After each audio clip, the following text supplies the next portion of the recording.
ചില രഹസ്യങ്ങൾ കുറേ നാൾ മൂടിവെക്കാൻ പറ്റും. എന്നാൽ എത്രയൊക്കെ മൂടിവെച്ചാലും ഒടുവിൽ സത്യം പുറത്തു വരുമെന്നതാണ് യാഥാർത്ഥ്യം. ഇടുക്കി ശാന്തൻപാറയിലെ ശാന്തി എന്ന വീട്ടമ്മയുടെ കൊലക്കേസും ഒരിക്കലും പുറത്തു വരുമെന്ന് കരുതിയതാണ്. അതൊരു സ്വാഭാവിക മരണമെന്ന് വരുത്തി തീർക്കാൻ അയാൾ പല നുണക്കഥകളും പറഞ്ഞു. ശാരീരിക അവശതകളെ തുടർന്ന് കുഴഞ്ഞു വീണതെന്ന് ബന്ധുക്കളെ വിശ്വസിപ്പിച്ചു. എന്നാൽ പോസ്റ്റ്മോർട്ടം റിപ്പോർട്ട് വന്നതോടെ കൊലപാതകം നടന്ന് 2 ദിവസത്തിനുള്ളിൽ പ്രതിക്ക് പിടിവീണിരിക്കുന്നു. കേസിൽ ശാന്തിയുടെ ഭർത്താവിൻ്റെ സഹോദരി ഭർത്താവ് രാമകൃഷ്ണനെ പോലീസ് അറസ്റ്റ് ചെയ്തു.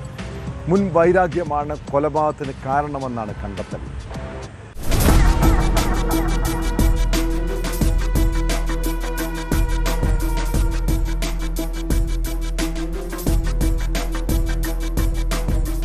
ശങ്കരപാണ്ഡ്യമേട്ട് സ്വദേശിനി ശാന്തിയെ 2 ദിവസം മുൻപാണ് കിടപ്പുമുറിയിൽ അബോധാവസ്ഥയിൽ കണ്ടെത്തിയത്.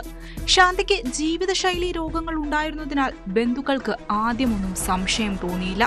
എന്നാൽ പിന്നീട് പോസ്റ്റ്മോർട്ടം റിപ്പോർട്ടിലാണ് സംഭവം കൊലപാതകമാണെന്ന് തെളിഞ്ഞത്.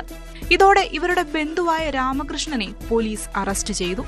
കഴുത്തിൽ തോർത്ത് മുറുക്കി ശ്വാസം മുട്ടിച്ചാണ് കൊലപ്പെടുത്തിയതെന്ന് പ്രതി പോലീസിനോട് പറഞ്ഞു. കുടുംബ പ്രശ്നമാണ് കൊലപാതകത്തിന് കാരണമെന്നാണ് കണ്ടെത്തൽ.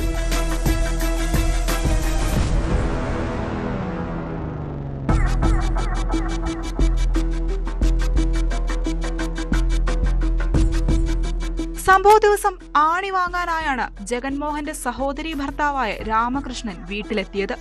ഇയാൾ വീട്ടിലെത്തിയ വിവരം ശാന്തി ഭർത്താവിനെ വിളിച്ച് അറിയിക്കുകയും ചെയ്തു. ആണി താൻ വരുമ്പോൾ എടുത്തു നൽകാമെന്ന് ജഗൻമോഹൻ അറിയിക്കുകയായിരുന്നു. എന്നാൽ തുടർന്ന് ഇയാൾ വീട്ടിൽ വന്നപ്പോൾ മുറിയിൽ അബോധാവസ്ഥയിൽ ശാന്തി കിടക്കുന്നതാണ് കണ്ടത്. തനിക്ക് ചായ കൊണ്ടുവരുന്നതിനിടെ ശാന്തി കുഴഞ്ഞു വീഴുകയായിരുന്നുവെന്നാണ് രാമകൃഷ്ണൻ ജഗൻമോഹനോട് പറഞ്ഞത്. പിന്നീട് ഇരുവരും ചേർന്ന് ആശുപത്രിയിൽ എത്തിച്ചെങ്കിലും മരിച്ചിരുന്നു. തുടർന്ന് ശാന്തൻപാറ പോലീസിനെ വിവരം അറിയിച്ചു. ഇൻക്വസ്റ്റ് നടപടികൾ പൂർത്തിയാക്കിയ പോലീസിന് ശാന്തിയുടെ മരണത്തിൽ സംശയം തോന്നി. അങ്ങനെയാണ് രാമകൃഷ്ണനിലേക്ക് അന്വേഷണം എത്തിയത്. കൊലയ്ക്കുള്ള കാരണം ഇവരുടെ സ്വഭാവ ദൂഷ്യം കൊണ്ടെന്നാണ്.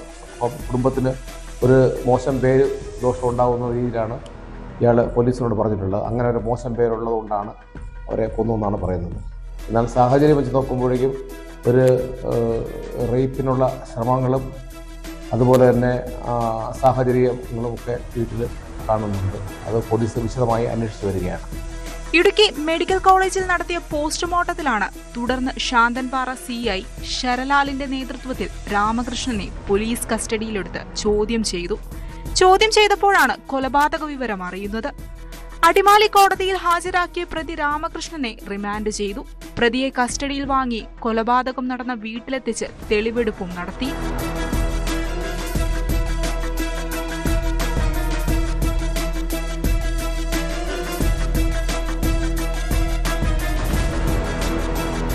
ന്യൂസ് 18 ഇടുക്കി. കൂടുതൽ വാർത്തകൾക്ക് news 18 Keralam YouTube channel subscribe ചെയ്യുക.